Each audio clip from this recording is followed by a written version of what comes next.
महाराष्ट्रीयन रेसिपीमध्ये आपल्या सर्वांचं पुन्हा एकदा स्वागत आहे। मी महाराष्ट्रीयन रेसिपीमध्ये तुमच्यासाठी नवनवीन आणि सोप्या पद्धतीच्या रेसिपी घेऊन येते। तर चला तर आजची आपली रेसिपी आपण बघूया। आजची आपली रेसिपी आहे रानभाजी बनवणार। याला रानभाजी म्हणतात। याला मोठे असं नाव पण आहे या भाजीचं। रानात असते ही भाजी, खूप चविष्ट लागते आणि अगदी सोप्या पद्धतीची रेसिपी आहे। तुम्ही बघितली असेल किंवा नसेल ही भाजी, डोंगर भागामध्ये खूप मिळते ही भाजी। सर्वात आधी ही भाजीला कशी निवडायची हे मी तुम्हाला दाखवणार आहे। ही भाजीचे आपल्याला असे पत्ते तोडायचे आहेत, पत्ते तोडायचे असे खुडून घेऊ आपण।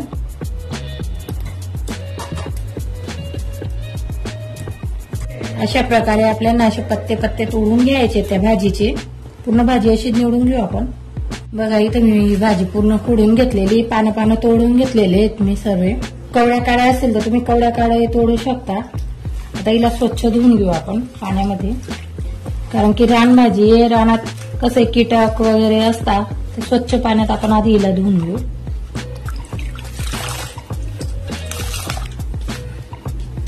पूर्ण पाणी काढून घेऊ आपण तिचं।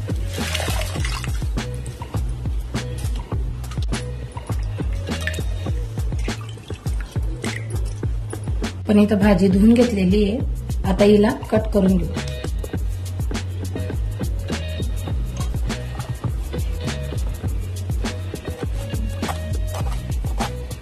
कारण की पाणी मोठे आहेत खूप त्याचे।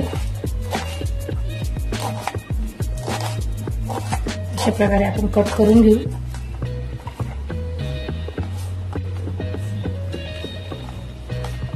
पूर्ण भाजी अशीच कट करून घेऊ आपण।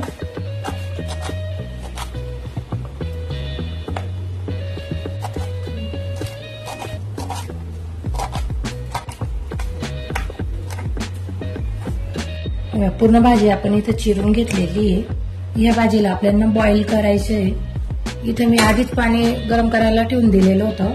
भाजी त्याच्यात टाकून घेऊ।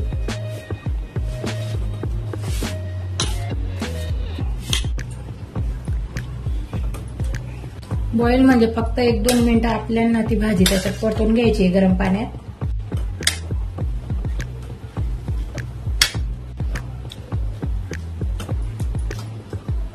बॉईल केल्यावर किती कमी होऊन जाते भाजी बघा। 1-2 मिनिटं झालेले आहेत। गॅस बंद करून देऊ आपण। आता ही भाजीला आपण काढून घेऊ। इथं मी पाणी घेतलेलं आहे साधं। आता त्या साध्या पाण्यात आपण ही भाजी टाकून घेऊ।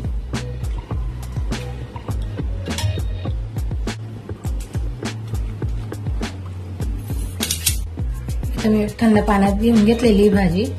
तर इथं पण आपण स्वच्छ मस्तपैकी धुवून घेऊ।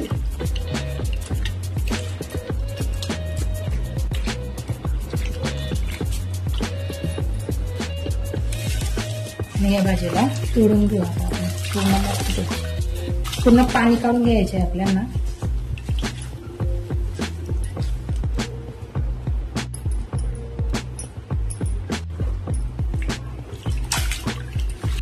पूर्ण दाबून पाणी काढून घ्यायचं भाजीचं।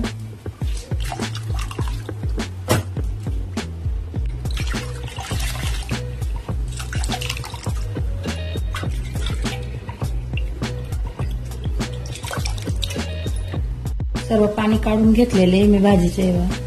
अगदी सोप्या पद्धतीची भाजी आहे। जशी आपण मेथीची भाजी करतो ना, तशा प्रकारे आपल्याला ही भाजी बनवायची आहे। जास्त काहीच साहित्य लागत नाही या भाजीमध्ये। मी इथं त्या भाजीत टाकण्यासाठी 5-6 पाकळ्या लसूणच्या, 5-1 मिरच्या घेतलेल्या आहेत मी।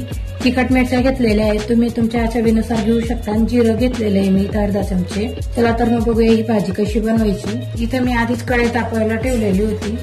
आता त्याच्यात तेल टाकून द्यायचे।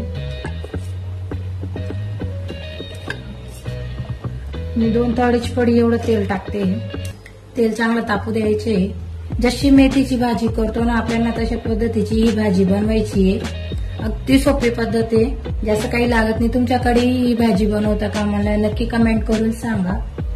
तेल आपलं चांगलं तापलेलं आहे। आता सर्वात आधी आपण त्याच्यात जिरं टाकू। जिरं तर जळले की त्याच्यात आपल्याला लसूण टाकायचे।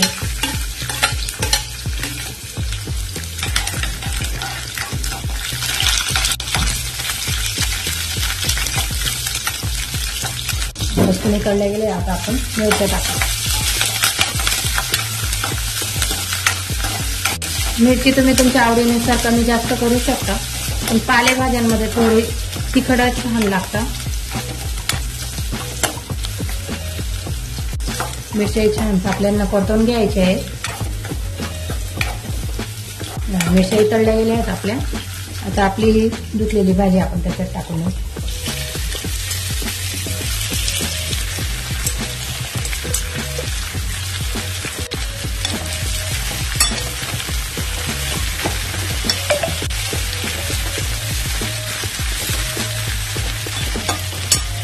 भाजीला चांगलं परतून घ्यायचं आहे आपल्याला.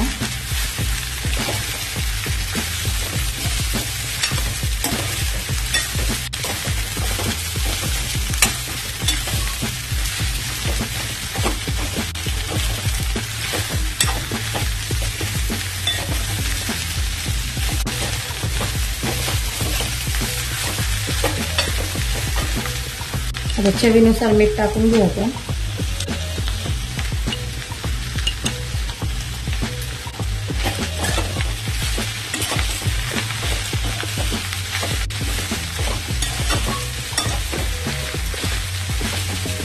काही जास्त साहित्य लागत नाही. अगदी सोप्या पद्धतीने झटपट अशी बनणारी रेसिपी आहे.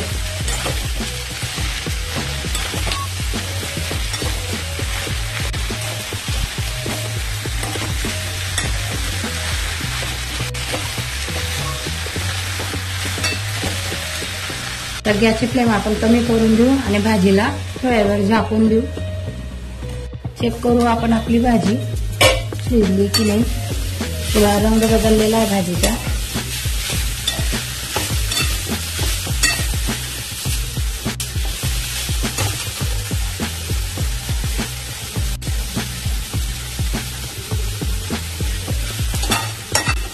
अजून थोड्या वेळ आपण होऊ दिलं 5-10 मिनिटं. गॅसची फ्लेम कमीच ठेवायची आहे. 5-10 मिनिटं झालेले आहेत. आता चेक करून घेऊ आपली भाजी. चटकायला लागलेली आहे. तयार आहे आपली भाजी. तुमच्याकडे या भाजीला काय म्हणता मला नक्की कमेंट करून सांगा. गॅसची फ्लेम बंद करून देऊ. गरम गरम खायला तयार आहे भाजी. बघा तयार आहे आपली रानमोक्याची भाजी. डोंगर भागात मिळणारी ही भाजी आहे. तुम्ही या भाजीला बाजरीच्या भाकरी सोबत, तांदळाच्या भाकरी किंवा पोळी सोबतही खाऊ शकता. खूप छान लागते. आजची तुम्हाला माझी रेसिपी कशी वाटली मला नक्की कमेंट करून सांगा.